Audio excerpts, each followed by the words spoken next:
Hello students, कैसे हो आप। उम्मीद करता हूँ कि आप अच्छे होंगे एवं आपकी पढ़ाई भी अच्छी चल रही होगी।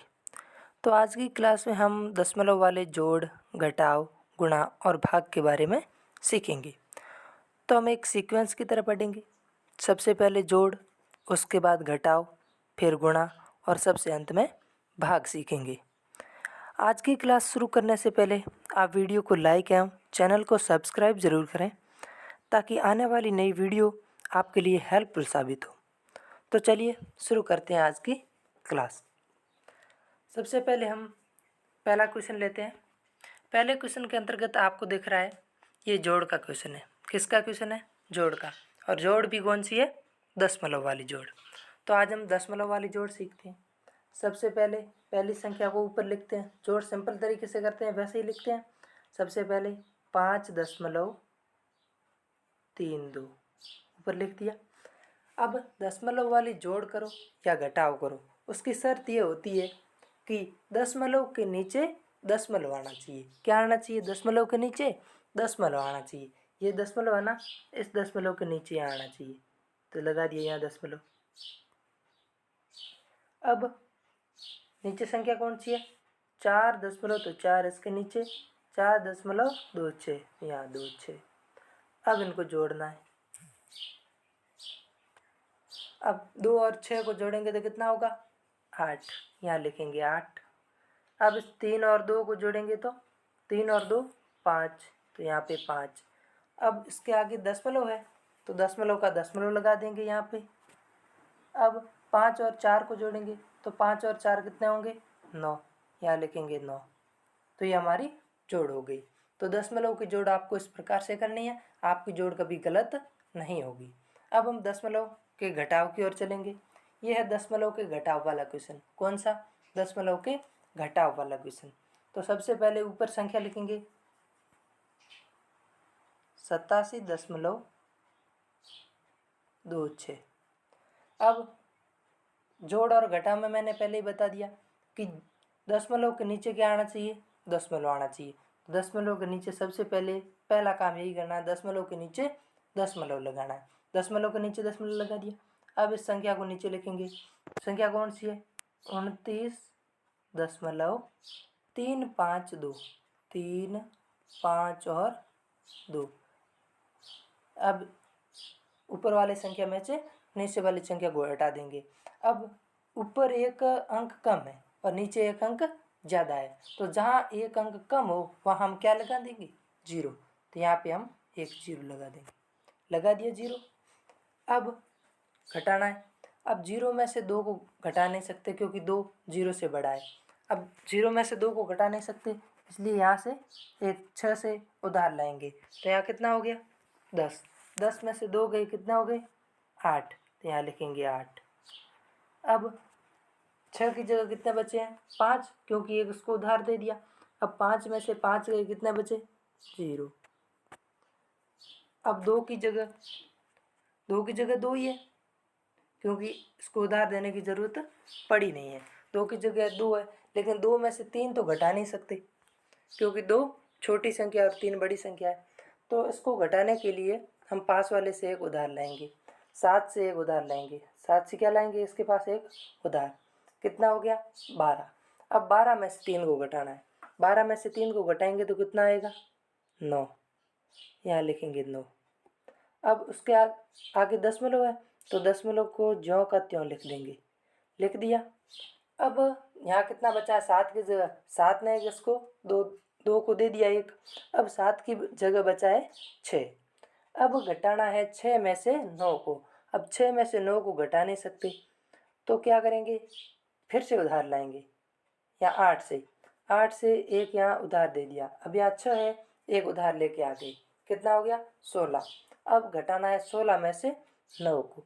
16 में से जब भी 9 घटाते हैं तो कितना बचता है? 7। ये 7। अब 8 की जगह 8 नहीं है, 8 की जगह कितना है? 8 की जगह 7 है, और 7 में से 2 को घटाएंगे तो कितना बचेगा? 5। तो हमारा उत्तर कितना आया?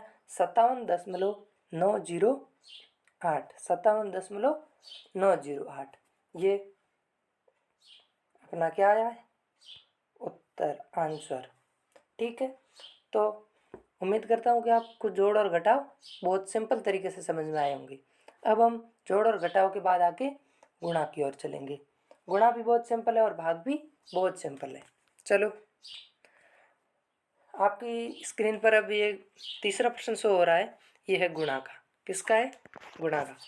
तो हम गुणा, दशमलव वाला गुणा जब भी करते हैं तो आपको एक बार दशमलव भूल जाना है। एक बार आपको सिंपल तरीके से जैसे हम गुणा करते हैं वैसे गुणा करना है। आपको भूल जाना है कि दशमलव लगा हुआ है। तो हम सबसे पहले सिंपल तरीके से गुणा करते हैं। 232 का गुणा करना है 32 के साथ। सबसे पहले 2 का गुणा 2 के साथ 4, 2 का गुणा 3 के साथ 6, 2 का गुणा 2 के साथ 4, 3 का गुणा 2 के साथ 6, 3 का गुणा 3 के साथ 9 और 3 का गुणा 2 के साथ 6। अब हम इनको जोड़ लेंगे। 4 का 4, 6 और 4 6 और 6 12, 12 का 2 हासिल 1, 9 और 5 14, 14 का यहाँ पे 4 और हासिल 1, 6 और 1 कितने होंगे? 7। अब यह कितना आया उत्तर? 7424, यानी 7424। लेकिन ये उत्तर नहीं है। उत्तर क्यों नहीं है? क्योंकि हमने तो सीधा गुणा किया है, जबकि प्रश्न में कौन सा पूछा? दशमलव का गुणा। अब हम ऊपर देखना है कि दशमलव के पीछे कितने अंक हैं।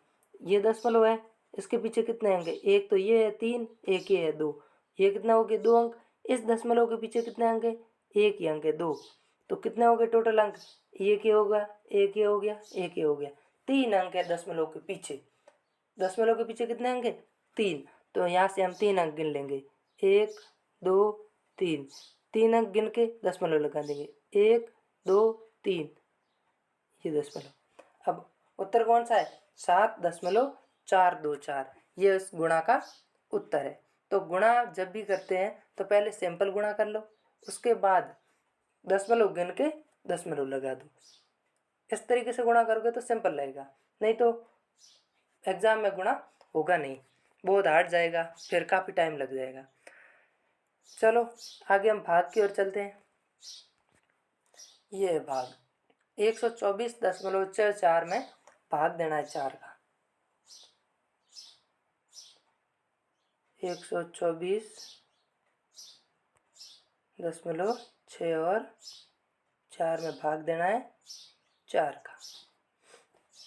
तो सबसे पहले 4 का भाग 12 में कितनी बार गया? 3 बार। यहाँ लिखेंगे 3। 12 में से 12 गए 0। अब 4 को नीचे लाए। 4 में 4 का भाग कितनी बार गया? 1 बार। यहाँ लगाए 1। 4 में से 4 गए 0। अब दूसरा अंक नीचे, दूसरा अंक कौन सा है? 6।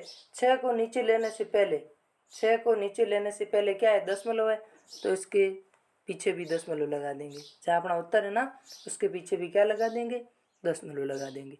अब इस दशमलव के आगे वाला अंक को लेते हैं। दशमलव के आगे कौन सा है? 6। अब 6 में 4 का भाग कितनी बार जाएगा? 1 बार ही जाएगा। यहाँ लिखेंगे 1 और 4। 6 में से 4 के कितने बचे? 2। अब आगे अंक कौन सा है? 4। यहाँ लेंगे 4। अब 24 में 4 का भाग कितनी बार जाएगा? 6 बार। यहाँ लिखेंगे 6। तो अपना उत्तर कितना आया? 31.16। ये अपना आंसर निकल के आया। तो आपको जोड़, घटाव, गुणा और भाग, दशमलव वाले जो जोड़, घटाव, गुणा और भाग है ना, वो इस तरीके से करने हैं।